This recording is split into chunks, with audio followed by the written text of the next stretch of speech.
Hey guys, this is Jeremy Cloder, real estate broker for Outfast Property Management, and today I want to walk you guys through what it means to be a property manager, things to think about if you're going to be self-managing, as well as if you guys plan to outsource that. So when it comes to property management, someone has to be licensed to manage properties for other individuals unless they have equity in the property. So if you have ownership in a property, you can manage that. You can have business partners in there, that's totally fine. But if you're managing properties for other people and you do not have ownership, then you are supposed to be under direction of a broker and have a real estate license. So, different companies may or may not allow agents in their office to manage for outside investors as well. It just kind of all depends. But just something to think about if you are considering getting into property management or you want to start a property management company. But if you're self-managing, totally fine. It just really falls into the regulations and stuff to make sure that you're doing stuff right. So Florida Statute 83 is a great place to start. If you are new to investing or just to refresh your memory, we go through it a couple times a year. That is the landlord-tenant law here in Florida. So it just gives you an overview of things to think about. The fair housing laws, making sure that you guys are not discriminating against people. What happens if someone has a disability and they need additional accommodations to the property? Who's responsible for that, and what do you have to do, or what do you have the ability to say no to? Same thing when it comes to pets. A lot of people have pets if they're applying on properties, or if it's an emotional support animal, or if it's an emotional support pet, or if it's a service animal. Different things apply. You may not be able to charge them certain fees and things like that. So that's why it's really important to have a real estate attorney that you can bounce ideas off of as well as you're kind of getting your feet wet or taking a look into what is all involved when it comes to property management.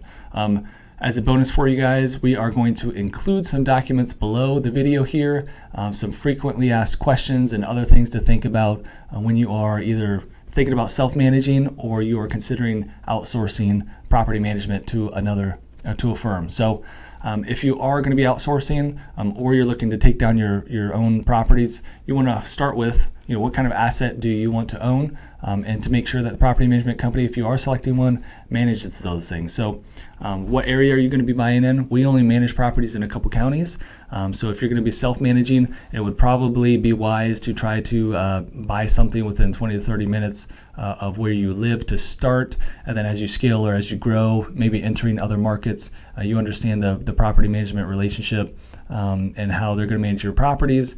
If you start to scale and you don't want to deal with it anymore, or you're buying in a different market, just things to think about. So you're educated on what they need to be doing, not so you can micromanage, but so you can understand the ground level operations of what's kind of happening. So, a property manager may do residential properties and commercial, or they may only do one or the other. At the time of this recording, we mostly stick to residential and small apartment complexes is really our cup of tea. So with that, you may have companies that do manage regular tenants as well as Section 8 or any other assisted housing voucher programs as well. So that's going to be something important if you're looking at buying properties with Section 8 tenants, or other arrangements that they're going to be doing that, or that if you're doing that, understanding that there's going to be more work involved on those properties, most likely because of the extra process or the process being different, because they're getting outside assistance than if they just had a normal employment, normal job, not on some type of voucher program. So location is going to be important. The type of property you're going to buy is important, making sure that the returns make sense for you guys. So obviously you really just want to buy rental property that provides a good return on a percentage basis, and that it meets your goals and your strategy for the property. Is this something that you intend to hold for 5 years, 10 years? Do you want to get in there, do the renovations, increase the rents and sell it in 24 months? So that's something that you need to have a strategy and a plan for, as well as your management company. So if you're interviewing, talking through that with them on how they're going to add value to the situation to make sure that they're going to help you achieve your end goals. So a couple of things that a property manager does on a daily basis. Obviously, rent collection is going to be one of the big ones. Dealing with delinquencies if those happen, evictions, insurance claims, maintenance, property inspections, renewals, move-ins, move-outs, security deposits. All this stuff is something that we have to track on a daily basis. utilities, when tenants transfer over, making sure insurance is updated correctly on a yearly basis for the owners for the type of asset, managing those vendors as well. So a lot of these things we're doing behind the scenes. When it comes to property management, a lot of people are always asking, what do you guys charge? So there's companies that do flat rates. There's some that do percentages. I would say the big three things that owners are always asking about is the tenant placement charge. So what do you charge to fill a new vacancy? So within that process, if there was a tenant there before, then they're having to do the move out. They're having to go through and get bids for all the repairs that need to be done. They're having to get those repairs approved and finished. They're having to make sure the property is cleaned up. They're having to take professional photos if that's something that they do. They have to begin putting together the marketing material, where they're going to market the property. They have to get it up on the market and for rent. So running rent comps, using a local real estate agent or property manager to find out what rent comps you should be doing. Rehabbing to those standards as well, so that you're not over improving the property, but that you're able to push rents as much as possible, and putting the property for rent. Now it becomes a matter of showing the property to tenants, making sure that you're not discriminating against anybody that inquires about the rentals you have in the pricing, making sure that everything's standard for everybody, and understanding things that you may or may not be able to charge if it's someone coming with a service animal, and not being able to charge those pet fees and some of their other dynamics, or not being able to tell them no because of their pet, not able to do that. So filling that vacancy is really important. Within a normal market, I would say here in the Tampa Bay area, you should be looking at around 30 days or less to fill a vacancy. It just all depends on the asset, if the repairs are done correctly, if there's been deferred maintenance, and the market in general, where the market's at, if it's a slow season and stuff like that. So once you start showing the tenants, someone applies on the unit, you or your property manager needs to screen them. So using a software or a company to do background checks, criminal history, sex offender, what's the credit score, what collections do they have, bank statements or tax returns as far as income, and pay stubs as well, making sure that they have the income for the property, and collections, utilities or past evictions as well, and getting a full scope of what their profile looks like. From there, you want to make sure that you have some of the standards to know what you're going to approve when it comes to a tenant. So is there a minimum credit score? Is there going to be a minimum income? What's the maximum pets that you're going to allow on the property, and what are the pet fees going to be? Depending on the asset, is the utility is going to be in there in the tenant's name, or is that something that has to be included because the property only has one water meter? On multiple unit properties, we usually highly advise including lawn care, including pest control, and those sort of things. Typically, when you see single family, that stuff's not included. That would all be on the tenant. But things to consider as you guys are kind of working through what you're buying, or what you're going to be outsourcing the management to on those assets. So once you get a tenant that's approved, doing the move-in photos is very important, because when the tenant leaves, you need to know if that tile that was cracked was something that the tenant did, or it was like that before. So one of the biggest ways to get sued is obviously security deposits, and you don't want to use that as an additional form of income. So you don't want to try to ding them for their security deposit just because there's extra money there on the table. So move-in inspection is really important for you and the tenants. Your property manager should be doing those, as well as inspections throughout the year. At a minimum, going in once or twice a year throughout the process, making sure your management company is doing that as well, and that they're handling maintenance and everything, and what their process is for the maintenance, so that in 12 months, when the tenant wants to renew, that they are going to renew, that is going to be the best way to ensure long-term cash flow, and that you're meeting the return numbers that you guys need. So with any of these processes I'm talking about, there may be fees involved. So understanding from your management company, what does that tenant placement look like? What commission's involved with that? What's the monthly management? Is it a flat fee or percentage? Why or why not? Why may it be one or the other? And renewals as well are probably the third big one. So tenant placement, monthly management, and renewals are going to be the big three that most people look for. A lot of times it's flat fees or percentages on each of those.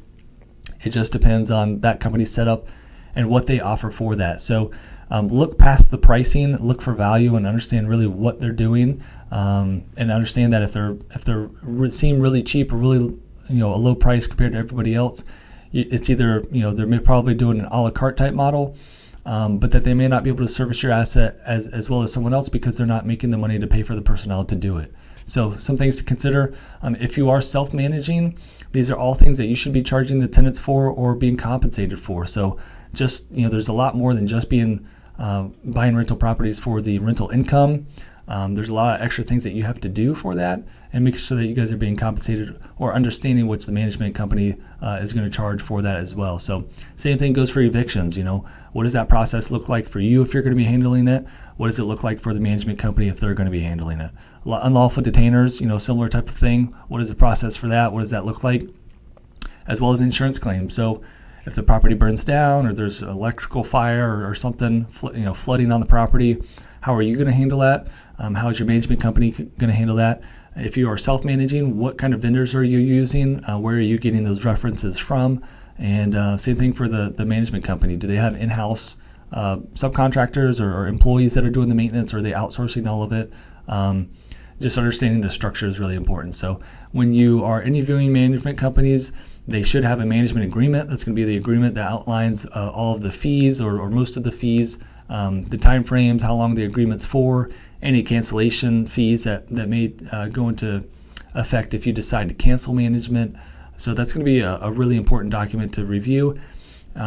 Before, when we talked about screening the tenants, we want to make sure that you guys are also using a really solid lease. So I don't recommend using the Florida Realtor lease or whatever. Get a real estate attorney to draft up a lease. Maybe you offer to buy a lease from a property manager or something, even if they're willing to share that. But that's going to be one of the biggest things is, a management company should be getting their lease reviewed at least once a year. As rules and things change, make sure you guys are getting the most up-to-date thing.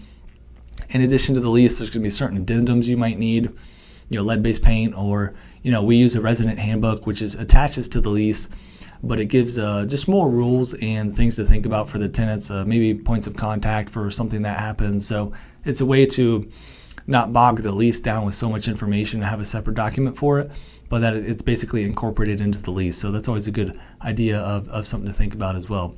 So we've talked about finding the property manager that manages the type of stuff that you're looking for, that it's meeting your exit strategy or your investment strategy and what you want to get out of owning rental properties, the areas that they manage, what kind of tenants that they're dealing with, if it's a regular tenant, Section 8, or some other type of subsidized housing or a charity even. We have some tenants that are paid through a charity, and just understanding the amount of work that might be involved for you or your management company. If they're having to do more work than an average tenant, there may be other fees and things that are going to be taken into account. And so when you have a property, let's say a single family, it's going to be much different than an apartment complex. You may be wanting someone that's acting more as like an asset manager on different things when you're getting to the larger stuff or portfolio management. So understanding, a bit more involved in a higher level of education and value to the situation to make sure that, hey, if we're going to be raising the rents and we want to do this and this, and we want to analyze the budget on a monthly basis, like we want to perform at a higher level, that may be necessary, and kind of understand what those discussions look like with a property manager. Where that may not necessarily be the case with a single family, as it could be a lot more straightforward, than some of this larger stuff. If someone's buying a property and they plan on refinancing in a year and want to boost up a ton of equity, there's going to be a lot more work involved when it comes to the maintenance and stuff like that. So when you're doing these unit turnovers or you're outsourcing it, it's important to understand if the maintenance is being upcharged, if they're charging to coordinate it, because a lot of times they're having to keep up with these vendors. They're having to basically run like an HR department. So they may upcharge the maintenance. They may only charge to coordinate it, like a flat work order fee, and that sort of thing. So there's a lot of work that goes involved. A lot of property management companies' roles and responsibilities are surrounded by maintenance and making sure that you as an owner have reduced liability because the property is being properly maintained and repaired. Same thing for the management company. Like, we don't want to be slumlords or manage properties that have tons of deferred maintenance, because it opens you up to liability as an owner, and the same thing for us as a management company, because if someone sues you, they're suing us as well. We're going to get named in that suit. So making sure that that's all set. One thing I wanted to mention as well is when it comes to rent collection, offering different ways for your tenants to collect rent. So most of them are going to do direct deposit or something online, but not everybody has access to the internet. So where can they drop off the rent in person? or mail slot or mail it in. We don't advise doing cash or personal checks, but debit card, credit card. We even have a system where they can pay through a gas station or like a CVS or something like that, as well as direct deposit. So making it really available for tenants to pay rent is going to be really key. Make sure your rent collections are high, your vacancies are low when you're turning these properties over, that you have the processes and systems in place. Your marketing is on point, using professional photos so you guys are able to push the market rents, collaborating with other investors and property managers in your area. They can help with the due diligence on stuff as well. So if you guys are looking to buy something, it's important to not only use a real estate agent, but also consult a property manager through the process, because we do this on a daily basis. There's just things that we're going to know because we do this full time that a realtor may not know, as their job is to help you find a property and get you through the contract process and to closing. You shouldn't expect them to know the investment side or the property management side like a property manager would. So it's two vastly different professions, but consult both because they should both be part of your power team, and understanding the strategy so that your realtor and your property manager, or maybe it's the same person that is doing both, they understand the strategy and what you guys are trying to do. So I'm going to include some resources below this video for you guys. If you have any questions, we can be reached at outfastpropertymanagement.com, or you can send us an email, admin@outfastpropertymanagement.com. We're happy just to be a resource for you guys. If you have any questions about management, self-management, when you're looking at properties and due diligence, or connecting with an agent that understands investors, that's stuff that we can help with. So as a TB REIA member, you guys have access to a lot of people. Networking is really key. Being active on social media is going to be huge. And so just building your network, reaching out for help, and getting people involved in your strategy is really important. So a lot of the key vendors that we use, or the power team that we have that you may need to build, or that your property manager is building, a lot of the contacts that we use are floating around in the same circles as you guys. So it's no secret when it comes to that, as far as real estate attorneys, title companies, roofers, GCs, stuff like that. So anything we can do to help, please reach out, and hopefully you guys enjoyed this video. Thanks.